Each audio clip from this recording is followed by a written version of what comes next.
প্রিয় দর্শক, রমজান মাস অত্যন্ত দামি ও সম্মানিত মাস। এটি রহমত, মাগফিরাত ও নাজাতের মাস। এই পবিত্র রমজান মাসে মন প্রাণ দিয়ে ঈমানের সাথে এই 4টি জিকির বেশি বেশি করুন। একমাত্র আল্লাহকেই খুশি করার জন্য করুন। নবীজি সাল্লাল্লাহু আলাইহি ওয়াসাল্লাম সর্বদা এই 4টি জিকির করতেন। প্রিয় দর্শক, এই 4টি জিকির কি? যদি না জেনে থাকেন তাহলে আমি অনুরোধ করে বলবো, ধৈর্য সহকারে ভিডিওটি দেখুন, তাহলে এই 4টি জিকির শিখতে পারবেন। প্রিয় দর্শক, জিকির বড় দামি একটি ইবাদত। নবীজি সাল্লাল্লাহু আলাইহি ওয়াসাল্লাম বলেন, যে কলব আল্লাহ তাআলা জিকির করে সেই কলব হলো জীবিত মানুষের মতো, আর যে কলব আল্লাহ তাআলা জিকির করে না সে কলব হলো মৃত মানুষের মতো। সাহাবায়ে কেরাম জিজ্ঞেস করলেন, ও নবী, কলব আবার কি? নবীজি বলেন, প্রতিটি মানুষের বাম দুধের 2 আঙ্গুল নিচে একটা গোস্তের টুকরা আছে। ওই গোস্তের টুকরা যদি ভালো হয় পুরো মানুষটাই ভালো হয়ে যায়, আর যদি গোস্তের টুকরা যদি খারাপ হয় পুরো মানুষটাই খারাপ হয়ে যায়। ও আমার সাহাবীরা শোনো, সেই গোস্তের টুকরোটার নামই হলো কলব। মানুষ যখন একটি গুনাহের কাজ করে তখন সেই গোস্তের টুকরোর মধ্যে একটি কালো দাগ পড়ে। যখন সে 2টি গুনাহের কাজ করে তখন সেই গোস্তের টুকরোর মধ্যে আরেকটি কালো দাগ পড়ে। যখন সে এমনিভাবে গুনাহের কাজ করতেই থাকে তখন দাগ পড়তে পড়তে এক সময় সেই কলবটা একেবারে অপবিত্র হয়ে যায়, নষ্ট হয়ে যায়। প্রিয় দর্শক, সাহাবায়ে কিরাম নবীজিকে জিজ্ঞেস করলেন, ও নবী, সেই গোস্তের টুকরো আবার কিভাবে পবিত্র করতে হয়, পরিষ্কার করতে হয়? নবীজি সাল্লাল্লাহু আলাইহি ওয়াসাল্লাম বলেন, যখন কোনো ব্যক্তি আল্লাহ তাআলার নামের উপর জিকির করে তখন সেই জিকিরের ধাক্কায় গোস্তের টুকরোটা পরিষ্কার পরিচ্ছন্ন হয়ে যায়, পবিত্র হয়ে যায়। সেই গোস্তের টুকরোর মধ্যে শয়তান আর বসে থাকতে পারে না। বলুন না সুবহানাল্লাহ। মানুষের গুনাহের করার কারণে আমাদের কলব নষ্ট হয়ে যায়, তখন আর নামাজ ভালো লাগে না, নেক কাজ ভালো লাগে না। এরকম আমাদের আল্লাহ তাআলার হুকুম, নবীজির সুন্নত অনুযায়ী চলা আমাদের জন্য কঠিন হয়ে যায়। এই গুনাহের কারণে, কলব নষ্ট হয়ে যাওয়ার কারণে। আবার এই গোস্তের টুকরো যদি, কলব যদি পরিষ্কার থাকে তাহলে গুনাহের কাজ করতে মন চায় না, নেকির কাজ বেশি বেশি করতে মন চায়। আপনার কলব যদি পরিষ্কার থাকে, পবিত্র থাকে, আপনি চাইলেও গুনাহের কাজ করতে পারবেন না। আপনার মন চাইবে না যে আপনি গুনাহের কাজ করেন। আবার আপনার কলব যদি নষ্ট হয়ে যায়, অপবিত্র হয়ে যায়, তাহলে আপনি চাইলেও ভালো কাজ করতে পারবেন না। আপনি চাইবেন নামাজ পড়তে, আপনার কলব বাধা দিবে, 1 দিন পরে 2 দিন পরে আর পড়বেন না। এই জন্য আমাদের বেশি বেশি জিকির করতে হবে, কলবকে পরিষ্কার করতে হবে। প্রিয় দর্শক শ্রোতা, জিকির যে কি ফজিলতের একটি আমল, কত দামি একটি আমল। প্রিয় দর্শক, হযরত আব্দুল্লাহ ইবনে বশর রাদিয়াল্লাহু তাআলা আনহু বলেন, এক লোক বলল, নবীজি সাল্লাল্লাহু আলাইহি ওয়াসাল্লামের কাছে এসে বলল, আমার জন্য ইসলামের শরীয়তের বিষয়াদি অতিরিক্ত হয়ে গিয়েছে, আমাকে এমন একটি বিষয় জানান যা আমি মজবুতভাবে আমল করতে পারি। নবীজিকে বললেন। তখন নবীজি সাল্লাল্লাহু আলাইহি ওয়াসাল্লাম বললেন, সর্বদা তোমার জিহ্বা যেন আল্লাহ তাআলা জিকিরের দ্বারা সিক্ত থাকে। অর্থাৎ নবীজি সাল্লাল্লাহু আলাইহি ওয়াসাল্লাম লোকটিকে আল্লাহর জিকিরের আমলের কথা বললেন। তুমি সদা সর্বদা আল্লাহ তাআলা জিকির করবে। সুবহানাল্লাহ। প্রিয় দর্শক, বুঝতে পেরেছেন জিকির কত দামি একটি ইবাদত। আবার আবু সাঈদ খুদরি রাদিয়াল্লাহু তাআলা আনহু বলেন, রাসূলুল্লাহ সাল্লাল্লাহু আলাইহি ওয়াসাল্লামকে প্রশ্ন করা হলো, কিয়ামতের দিন আল্লাহ তাআলার নিকট বান্দাদের মধ্য থেকে কে মর্যাদায় সর্বোত্তম হবে? নবীজি সাল্লাল্লাহু আলাইহি ওয়াসাল্লাম বললেন, আল্লাহ তাআলার অধিক পরিমাণে জিকিরকারীগণ। সুবহানাল্লাহ। প্রিয় দর্শক, আবু দারদা রাদিয়াল্লাহু তাআলা আনহু তিনি বলেন, নবীজি বলেছেন, আমি কি তোমাদেরকে তোমাদের অধিক উত্তম কাজ প্রসঙ্গে জানাবো না, যা তোমাদের মনিবের নিকট সবচেয়ে পবিত্র, তোমাদের সম্মানের দিক থেকে সবচেয়ে উঁচু, স্বর্ণ ও রৌপ্য দান খয়রাত করাও চেয়ে বেশি ভালো, এবং তোমাদের শত্রুর মোকাবেলায় অবতীর্ণ হয়ে তাদেরকে হত্যা করা কিংবা শহীদ হওয়ার থেকে অতি উত্তম। বলুন না সুবহানাল্লাহ। তখন সাহাবা কিরাম বললেন, হ্যাঁ বলুন ইয়া রাসূলুল্লাহ। নবীজি সাল্লাল্লাহু আলাইহি সাল্লাম বললেন, সেটি হলো আল্লাহ তাআলার জিকির। প্রিয় দর্শক, এ হাদিসে নবীজি সাল্লাল্লাহু আলাইহি সাল্লাম জিকিরের 5টি ফায়দা ও শ্রেষ্ঠত্বর কথা বলেছেন। সেগুলো হলো, 1, জিকির হলো সর্বোত্তম আমল। 2 নম্বর, জিকির আল্লাহ তাআলার কাছে সবচেয়ে পবিত্র আমল। 3 নম্বর, আল্লাহ তাআলার জিকিরের ফলে সম্মান বৃদ্ধি পায়। 4 নম্বর, স্বর্ণ রৌপ্য দান খয়রাত করার চেয়েও বেশি ভালো, উত্তম। 5 নম্বর, জেহাদ করার থেকেও বেশি ভালো জিকির করা। বলুন না সুবহানাল্লাহ, আল্লাহু আকবার। পবিত্র মাহে রমজান মাস, রহমত, মাগফিরাত, নাজাতের মাস। এই মাসে যদি আমরা রোজা রেখে বেশি বেশি জিকির করতে পারি, সহজ আমল একেবারে। আপনি পবিত্র কোরআনুল কারীম পড়তে পারেন না, বেশি বেশি জিকির করুন। এই জিকিরে আপনার কলব পরিষ্কার হবে, রোজা আপনি আদায় করতে পারবেন, বাকি সব আমল করতে পারবেন। আপনার কলব যদি পরিষ্কার হয়ে যায়, পরিচ্ছন্ন হয়ে যায়, পবিত্র হয়ে যায়, আপনি আল্লাহ তাআলা যতদিন হায়াতে বেঁচে রেখেছে মৃত্যু পর্যন্ত আপনি আল্লাহ তাআলা হুকুম মানতে পারবেন। আপনার জন্য দিনের পথে আসা একেবারে সহজ হয়ে যাবে। এজন্য আমি অনুরোধ করে বলবো, এই জিকিরগুলো আপনি জানুন, শিখুন এবং আমল করুন। রোজা রেখে বেশি বেশি হাঁটতে, চলতে, উঠতে, বসতে জিকিরগুলো করুন। মহিলা মা বোনেরা, আপনার সংসারের কাজ করতে, রান্না করার সময়, এরকম ছেলে মেয়েদেরকে লালন পালন করার সময় ঠোঁট নাড়িয়ে, জিহ্বাটা নাড়িয়ে এই জিকিরগুলো করতে পারবেন। এই আমল করার জন্য কোনো উজু লাগে না, কোনো নির্দিষ্ট জায়গায় বসে বসে আমল করতে হয় না। আপনি চলতি অবস্থায়, কাজ করা অবস্থায় এই জিকিরগুলো করতে পারবেন।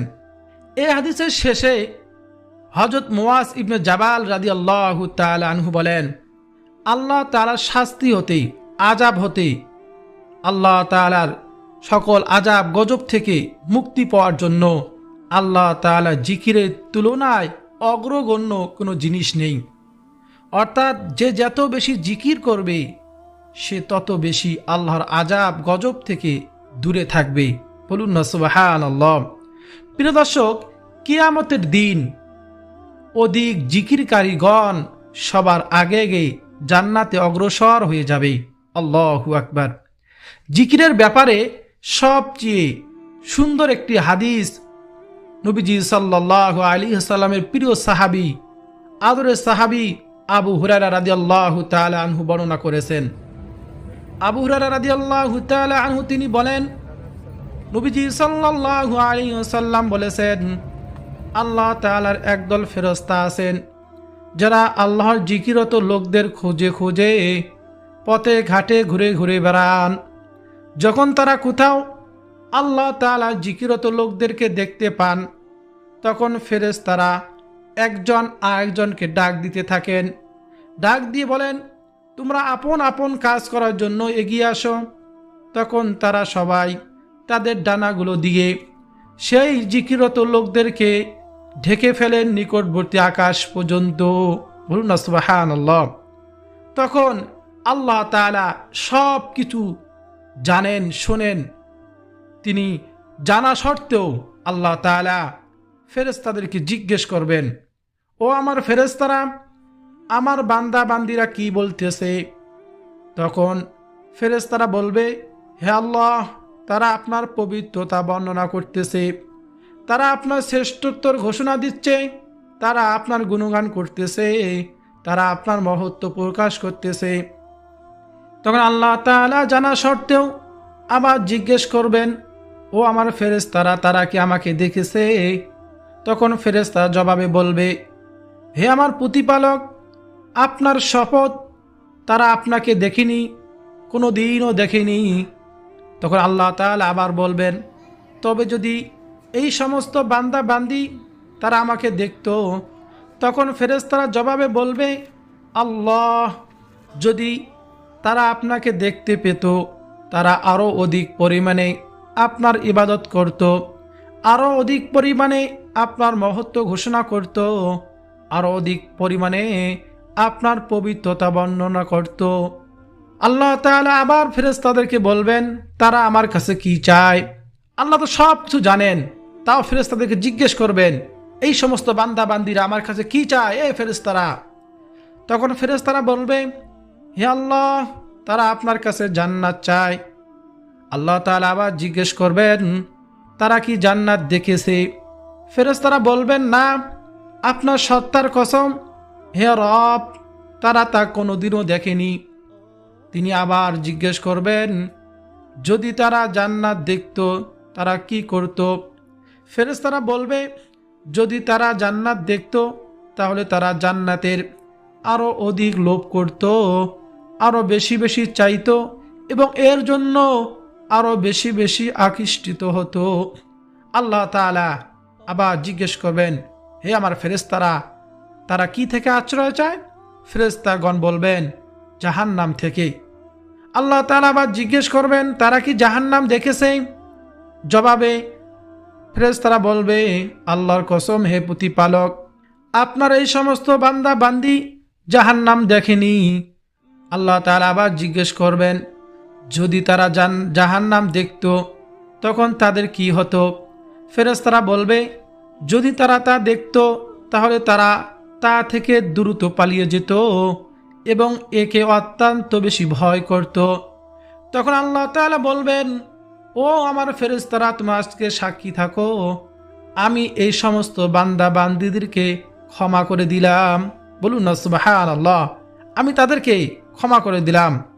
তখন ফেরেশতাদের একজন বলবেন, আল্লাহ, তাদের অমুক ব্যক্তি আছে, সে তাদের অন্তর্ভুক্ত নয়, সে কোনো প্রয়োজনে এখানে এসেছে, এই মজলিসে বসেছে, সে সময় ব্যয় করে এখানে আসে নাই, সে জিকির করার জন্য এসে নাই, দিনের কথা শোনার জন্য আসে নাই। আল্লাহ তাআলা বলবেন, আমি সবাইকে মাফ করে দিলাম, যে যে প্রয়োজনে আসুক না কেন। বলুন না সুবহানাল্লাহ, আল্লাহ তাআলা তো দয়ার সাগর। সুতরাং আমরা পবিত্র মাহে রমজানে আমরা এই ফজিলতপূর্ণ দামি জিকির, যেগুলো আল্লাহ তাআলার কাছে অনেক পছন্দনীয় জিকির, বলা হয়েছে আল্লাহ তাআলা নৈকট্য লাভের একমাত্র মাধ্যম এই জিকির। এজন্য আমরা বেশি বেশি রোজা রেখে জিকির করব। যেহেতু জিকির করতে গেলেই নির্দিষ্টভাবে জায়নামাজে বসে থাকতে লাগে না, উজু ছাড়াও জিকির করা যায়, হাঁটাচলা অবস্থাও জিকির করা যায়। এই জন্য জিকিরের আমল একেবারে সহজ আমল, আমরা জিকির করব। এক নম্বর জিকিরটি হল, হযরত আবু হুরায়রা রাদিয়াল্লাহু তাআলা আনহু তিনি বলেন, কোনো বান্দা একনিষ্ঠতার সাথে লা ইলাহা ইল্লাল্লাহ বলবে, তার জন্য আকাশের সকল দরজা খুলে দেওয়া হয়। বলুন না সুবহানাল্লাহ। ফলে উক্ত কালিমা আরশে আজিম পর্যন্ত পৌঁছায়া যায়। বলুন না সুবহানাল্লাহ। এই লা ইলাহা ইল্লাল্লাহ এমন একটি জিকির যা সব সময় পড়া যায়, ঠোঁট নাড়া ছাড়াও পড়া যায়। মানুষের সামনে বসে থাকলেও এই জিকিরটি করতে পারবেন। আল্লাহ তাআলাকে খুশি করার জন্য এই জিকিরটি করবেন। প্রিয় দর্শক শ্রোতা, এই জিকিরের ফজিলত বলা হয়েছে সর্বশ্রেষ্ঠ জিকির হলো লা ইলাহা ইল্লাল্লাহ। একবার নবী মূসা আলাইহিস সালাতু ওয়াস সালাম আল্লাহ তাআলাকে বললেন, আল্লাহ, আমাকে এমন একটি দোয়া, এমন একটি জিকির শিখিয়ে দিন যা আমি আপনাকে ডাকবো, আপনার জিকির করব। আল্লাহ তাআলা বললেন, হে নবী মূসা তুমি বলো লা ইলাহা ইল্লাল্লাহ। নবী মূসা আলাইহিস সালাতু ওয়াস সালাম বললেন, হে আল্লাহ, এই জিকির তো তোমার সব বান্দাই জানে, জিকির করে। আমি চেয়েছি আমার জন্য স্পেশাল আমাকে একটি দোয়া শিখিয়ে দিবেন, জিকির শিখিয়ে দিবেন। আল্লাহ তাআলা বললেন, হে নবী মূসা, তুমি এই জিকিরকে এই লা ইলাহা ইল্লাল্লাহকে ছোট মনে করিও না।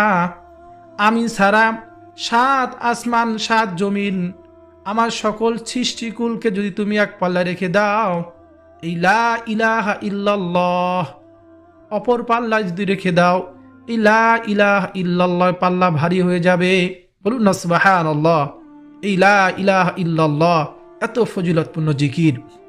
কিয়ামতের দিন আল্লাহ তাআলা নবীজি সাল্লাল্লাহু আলাইহি ওয়াসাল্লামকে ডেকে ডেকে বলবেন, ও মুহাম্মদ আমার বন্ধু, ও হাবিব, আপনার উম্মতের মধ্যকার হতে এমন উম্মতকে আপনি, এমন বান্দাকে জান্নাতে প্রবেশ করান যা জীবন দশা একবার হলেও লা ইলাহা ইল্লাল্লাহ পাঠ করেছে এবং মৃত্যু পর্যন্ত এই লা ইলাহা ইল্লাল্লাহ উপর ঈমান এনেছে।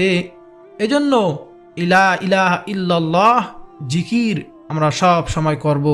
জিকির করলে কলব পরিষ্কার হবে, আমাদের দিল পরিষ্কার হবে, নেক কাজ করতে ভালো লাগবে ইনশাআল্লাহ। অবশ্যই লা ইলাহা ইল্লাল্লাহ জিকির আমরা বেশি বেশি করব। আল্লাহ তাআলা আমাদের সবাইকে যেন লা ইলাহা ইল্লাল্লাহ জিকির বেশি বেশি করার তৌফিক দান করেন। 2 নম্বর জিকিরটি হল সুবহানাল্লাহি ওয়া বিহামদিহি। এই ছোট ছোট জিকিরগুলো আমরা সকলে করতে পারবো। নবীজি সাল্লাল্লাহু আলাইহি ওয়াসাল্লাম বলেন, যে ব্যক্তি সুবহানাল্লাহি ওয়া বিহামদিহি প্রতিদিন 100 বার পাঠ করবে, সমুদ্র ফেনা পরিমাণ সগীরা গুনাহ থাকলেও তাকে মাফ করে দেওয়া হবে। বলুন না সুবহানাল্লাহ।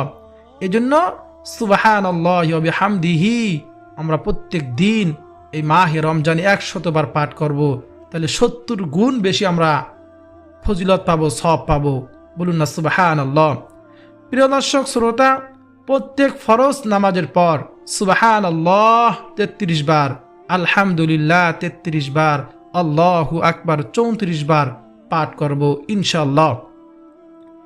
4 নম্বর জিকিরটি হলো নবীজি সাল্লাল্লাহু আলাইহি ওয়াসাল্লামের প্রতি বেশি বেশি দরুদ পাঠ করা। নবীজি বলেন, তোমরা বেশি বেশি পরিমাণে দরুদ পাঠ করিও।